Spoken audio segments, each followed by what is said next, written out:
Bonsoir à toutes et à tous et bienvenue dans ce nouvel épisode d'un 2, 3 BD chez les libraires. Alors je vous propose ce soir qu'on aille faire un tour un petit peu dans le sud. Là, allez, on va aller prendre un peu de soleil. Je ne sais pas s'il y en a par là-bas, mais on va aller trouver Mathieu de la librairie Crazy Cat. Salut Mathieu. Salut Christophe, il fait toujours beau à Bordeaux, Ah c'est ouais, connu, il suffit de regarder la météo, c'est 365 jours de soleil, de colliers de fleurs autour du cou et de pina colada. c'est formidable. Mais je sais qu'il faut que je vienne, je sais. Bon tiens, on en parle tout de suite. T'as plein de cadres encore derrière. Ouais, je me trouve au bar de la librairie, puisque nous sommes la seule librairie de France avec un bar licence 4, venez boire des rhums et des whisky chez moi. Ah, on n'a pas le droit, la loi E20 m'interdit de faire ça, c'est pas grave. J'ai plein de cadres augures, puisque à l'espace bar, depuis le 1er décembre et jusqu'à la Saint-Valentin le 14 février, nous proposons un marché d'artistes bordelais, donc 10 artistes bordelais qui mettent en vente des originaux à partir de 50 euros. Très bien. Pour offrir à la Saint-Valentin ou à Noël, bon Noël est passé, à votre belle-mère, une œuvre originale, une aquarelle, un fusain, plutôt qu'un grille-pain, c'est plus malin. Et ouais, c'est Et quand on même a plus vraiment sympa. que des super auteurs. Il y a Sandrine Revel et Marion Duclos et Anne-Perrine Couette derrière moi. Ici, il y a Nicolas Dumonteuil, Hervé Bourris, Jean-Denis Pendance et Patrick Hitt. Et je pense que j'ai oublié à peu près personne. Lucas Varela. Et on doit être bon. Donc, c'est que des très bons. Ouais, que des Et très c'est bons. prix abordable. Et surtout, c'est très, très beau. Alors, je ne vais pas déplacer la caméra pour aller voir. Mais quand même, le petit portrait là, de Mentawai de Jean-Denis Pendance qui a été griffonné dans une hutte en Indonésie, il est magnifique. Et le grand pianiste canadien par Sandrine Revel, Glenn Gould, Glenn Gould, ici, ouais. c'est un original de l'album. Il est magnifique aussi. Donc, voilà, c'est très beau. Bon, très bien. Donc voilà, on invite téléspectatrices et téléspectateurs à se précipiter avant le 14 février Oui, pour s'offrir un ouais, petit original. super. Merci Allez, on Christophe démarre pour sur le. ton premier coup de cœur.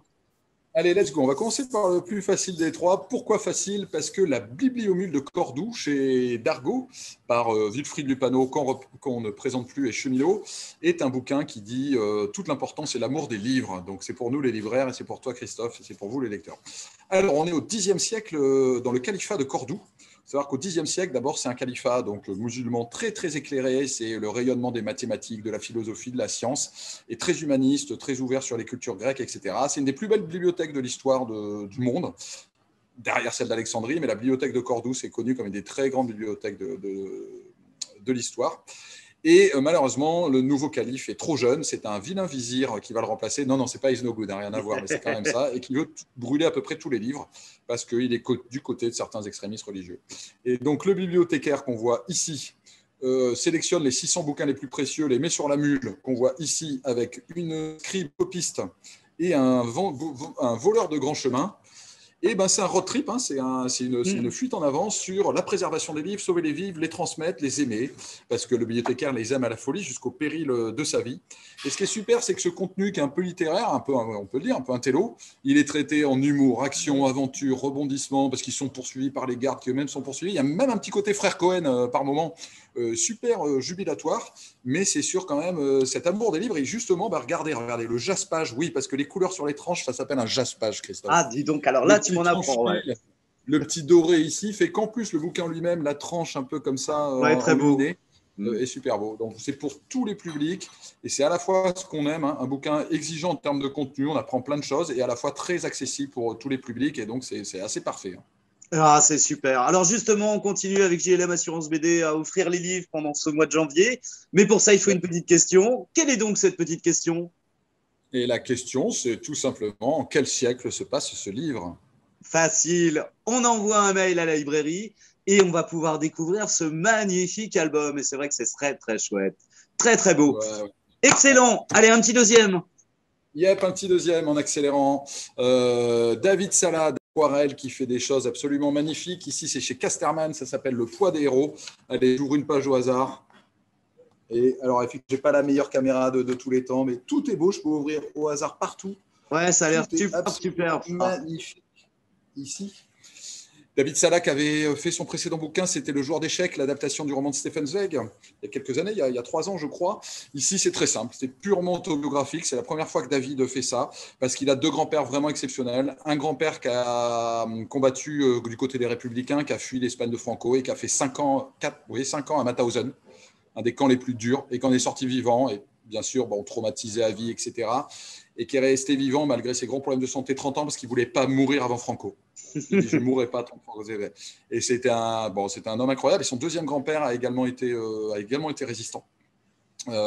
Et donc, il va parler de l'influence de ses grands-parents sur lui, en même temps du développement de son sentiment artistique, de la transmission des souvenirs de famille par sa mère, qui ressent que David, des 3 frères, parce qu'ils sont 3 frères, est le plus sensible à la famille et peut-être le plus à même d'aller raconter un jour et de transmettre ce qu'il ne faut pas oublier, c'est-à-dire il ne faut pas oublier le fascisme, il ne faut pas oublier les camps de concentration, etc. Et c'est ce qu'il va faire à 50 ans en restituant ça, mais également en parlant de sa figurine Goldorak, parce qu'on a le même âge avec David, 51 ans, en 77, des premiers tourne-disques, des premières conneries à voler des cerises dans le champ du voisin.